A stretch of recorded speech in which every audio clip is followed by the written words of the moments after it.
تنزيل الكتاب من الله العزيز الحكيم. إنا أنزلنا إليك الكتاب بالحق فاعبد الله مخلصا له الدين، ألا لله الدين الخالص، والذين اتخذوا من دونه أولياء ما نعبدهم إلا ليقربونا إلى الله زلفى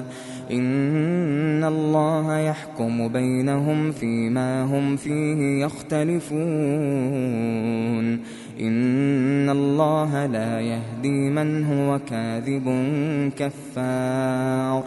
لو أراد الله أن يتخذ ولدا لاصطفى مما يخلق ما يشاء، سبحانه، هو الله الواحد القهار. خلق السماوات والأرض بالحق يكور الليل على النهار ويكور النهار على الليل، وسخر الشمس والقمر كل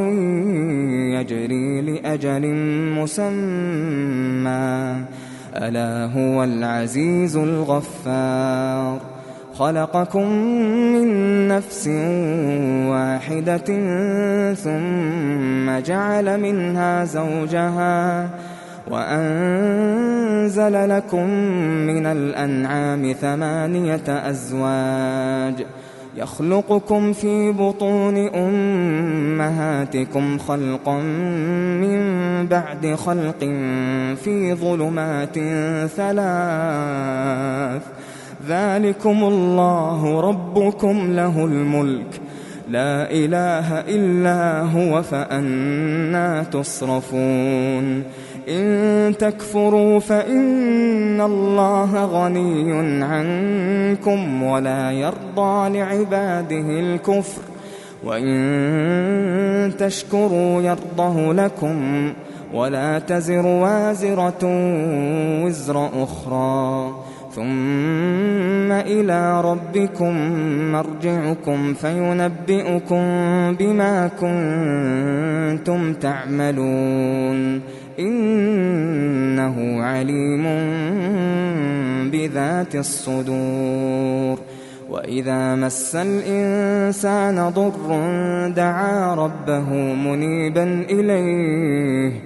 ثم إذا خوله نعمة منه نسي ما كان يدعو إليه من قبل وجعل لله أندادا ليضل عن سبيله. قل تمتع بكفرك قليلا إنك من أصحاب النار. أمن هو قانت آناء الليل ساجدا وقائما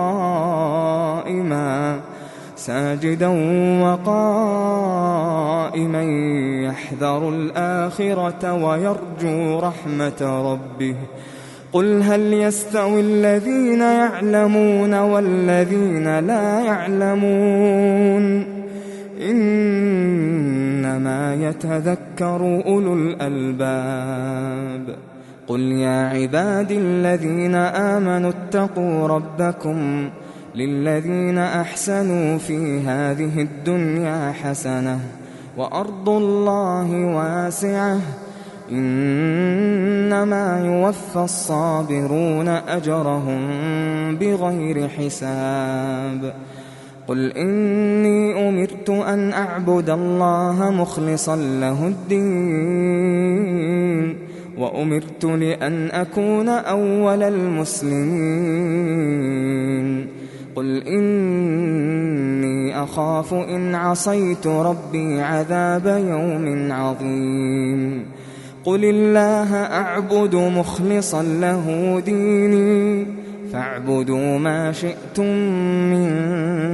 دونه. قل إن الخاسرين الذين خسروا أنفسهم وأهليهم يوم القيامة ألا ذلك هو الخسران المبين. لهم من فوقهم ظلل من النار ومن تحتهم ظلل ذلك يخوف الله به عباده يا عباد فاتقون والذين اجتنبوا الطاغوت أن يعبدوها وأنابوا إلى الله لهم البشرى فبشر عباد الذين يستمعون القول فيتبعون أحسنه أولئك الذين هداهم الله وأولئك هم أولو الألباب أفمن حق عليه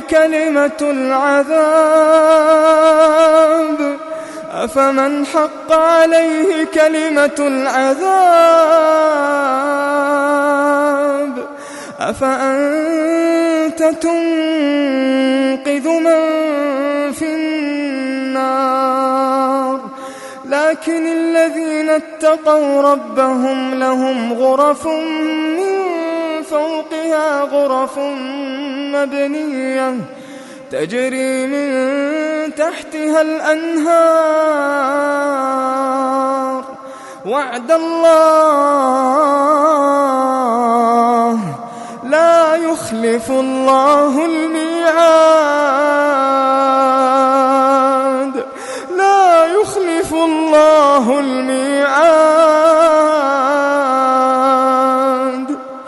ألم تر أن الله أنزل من السماء ماء فسلكه ينابيع في الأرض ثم يخرج به زرعا مختلفا ألوانه ثم يهيج فتراه مصفرا ثم يجعله حطاما إن في ذلك لذكرى لأولي الألباب أفمن شرح الله صدره للإسلام فهو على نور من ربه فويل للقاسية قلوبهم من ذكر الله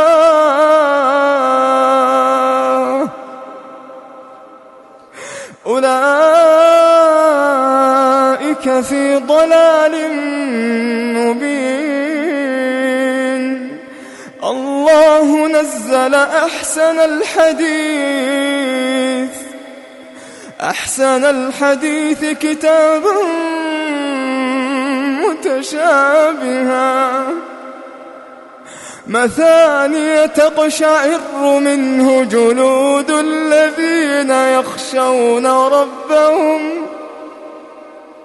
ثم تلين جلودهم وقلوبهم إلى ذكر الله ذلك هدى الله يهدي به من يشاء ومن يضلل الله فما له من هاد أفمن يتقي بوجهه سوء العذاب يوم القيامة وقيل للظالمين ذوقوا ما كنتم تكسبون كذب الذين من قبلهم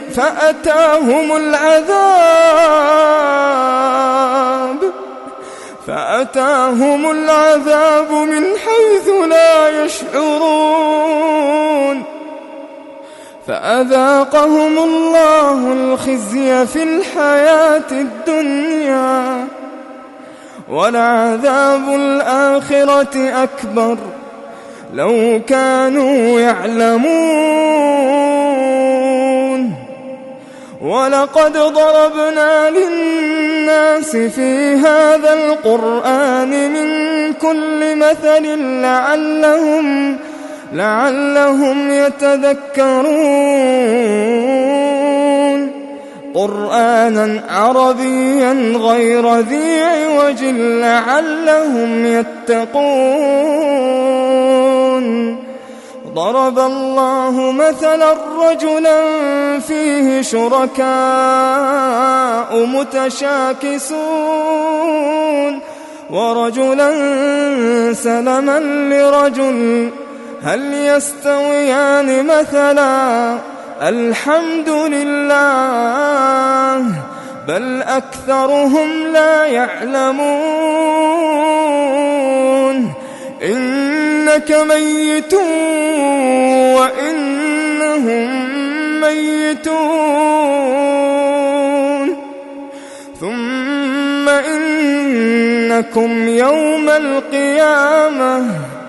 ثم إنكم يوم القيامة عند ربكم تختصمون فمن أظلم ممن كذب على الله وكذب بالصدق إذ جاءه أليس في جهنم مثوى للكافرين والذي جاء بالصدق وصدق به أولئك هم المتقون لهم ما يشاءون عند ربهم ذلك جزاء المحسنين ليكفر الله عنهم أسوأ الذي عملوا ويجزيهم أجرهم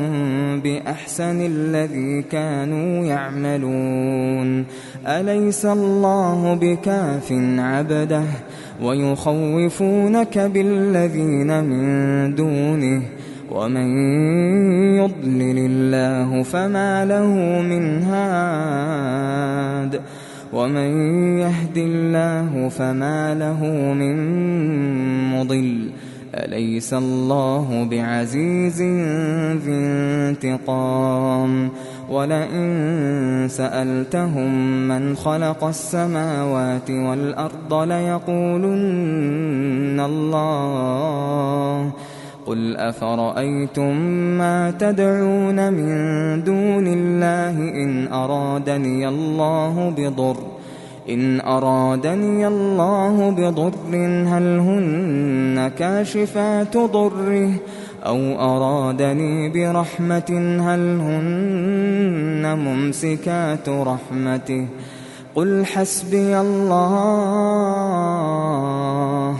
قل حسبي الله عليه يتوكل المتوكلون قل يا قوم اعملوا على مكانتكم إني عامل فسوف تعلمون من يأتيه عذاب يخزيه ويحل عليه عذاب مقيم إنا أنزلنا عليك الكتاب للناس بالحق فمن اهتدى فلنفسه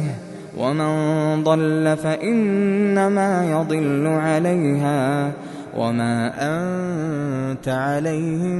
بوكيل الله يتوفى الأنفس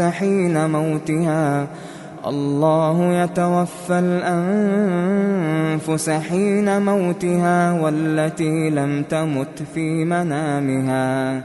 فيمسك التي قضى عليها الموت ويرسل الأخرى إلى أجل مسمى إن في ذلك لآيات لقوم يتفكرون الله يتوفى الأنفس حين موتها والتي لم تمت في منامها فيمسك التي قضى عليها الموت ويرسل الأخرى إلى أجل مسمى إن في ذلك لآيات لقوم يتفكرون أم اتخذوا من دون الله شفعاء قل أولو كانوا لا يملكون شيئا ولا يعقلون قل لله الشفاعة جميعا له ملك السماوات والأرض ثم إليه ترجعون وإذا ذكر الله وحده اشمأزت قلوب الذين لا يؤمنون بالآخرة وإذا ذكر الذين من دونه إذا هم يستبشرون قل اللهم فاطر السماوات والأرض عالم الغيب والشهادة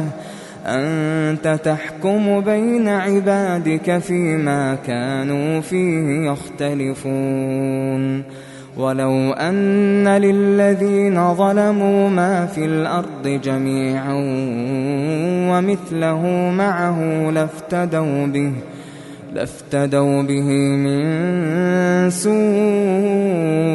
العذاب يوم القيامة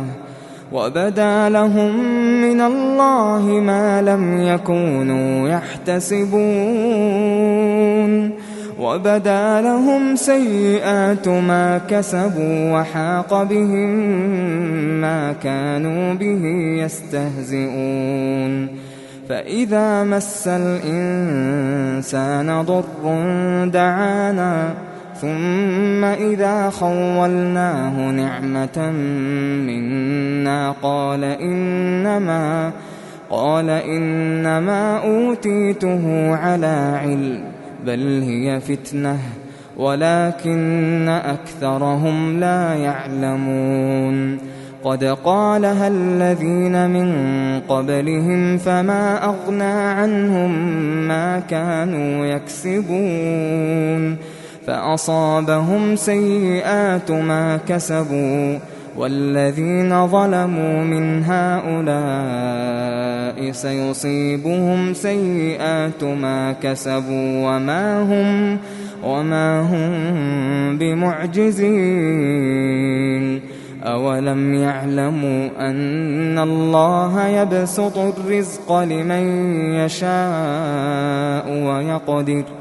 إن في ذلك لآيات لقوم يؤمنون قل يا عبادي الذين أسرفوا على أنفسهم لا تقنطوا من رحمة الله إن الله يغفر الذنوب جميعا إنه هو الغفور الرحيم وأنيبوا إلى ربكم وأسلموا له من قبل أن يأتيكم العذاب ثم لا تنصرون واتبعوا أحسن ما أنزل إليكم من ربكم من قبل أن يأتيكم العذاب بغتة وأنتم لا تشعرون أن تقول نفس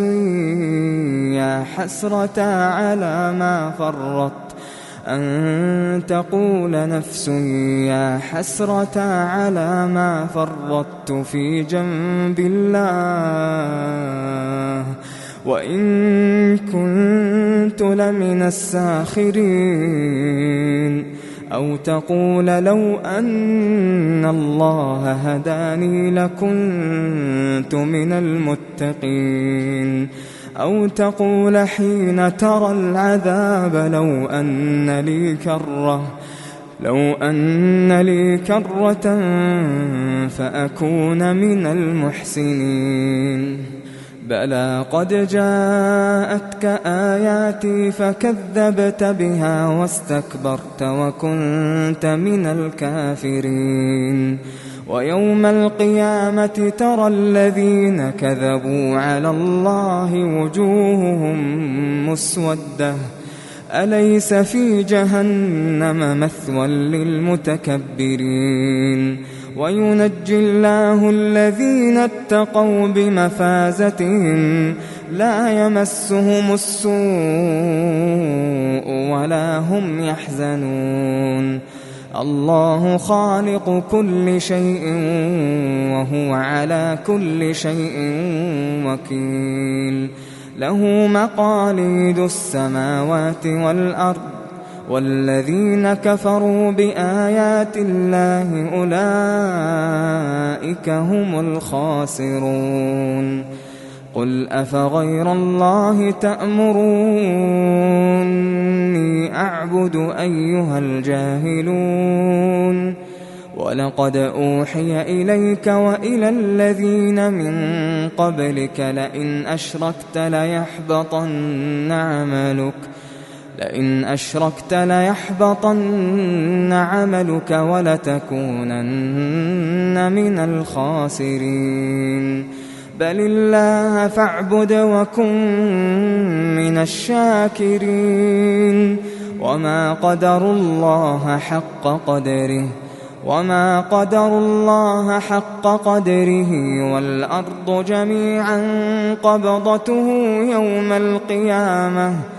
والأرض جميعا قبضته يوم القيامة والسماوات مطويات بيمينه سبحانه وتعالى عما يشركون ونفخ في الصور فصعق من في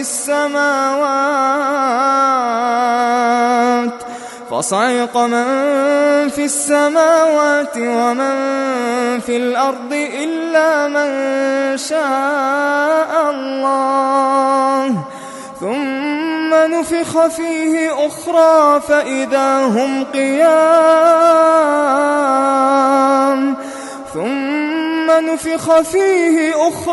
فإذا هم قيام ينظرون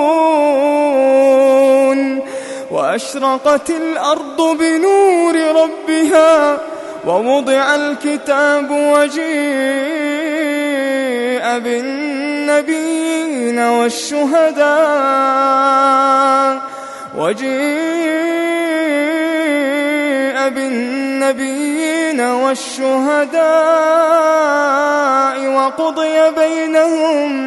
وقضي بينهم بالحق وهم لا يظلمون ووفيت كل نفس ما عملت وهو أعلم بما يفعلون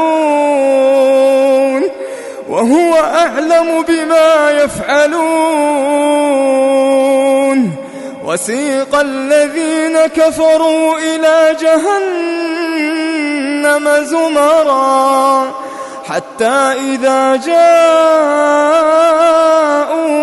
فتحت أبوابها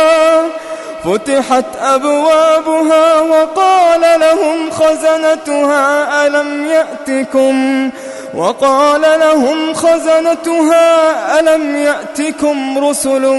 منكم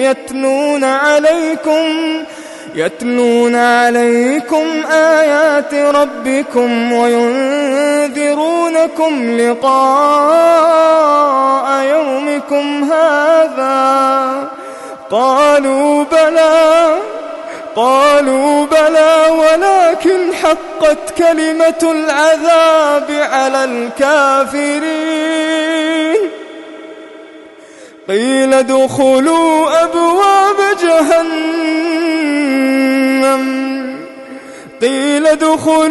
أبواب جهنم خالدين فيها خالدين فيها فبئس مثوى المتكبرين وسيق الذين اتقوا ربهم إلى الجنة زمرا حتى إذا جاءوها وفتحت أبوابها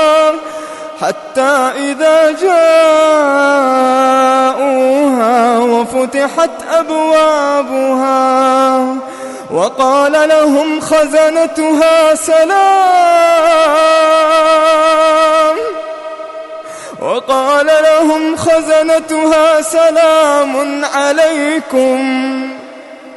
طبتم فادخلوها خالدين سلام عليكم طبتم فادخلوها خالدين وقالوا الحمد لله الذي صدقنا وعده وأورثنا الأرض نتبوأ من الجنة حيث نشاء فنعم أجر العاملين وترى الملائكة حافين من حول العرش يسبحون بحمد ربهم وقضي بينهم بالحق وقيل الحمد لله رب العالمين.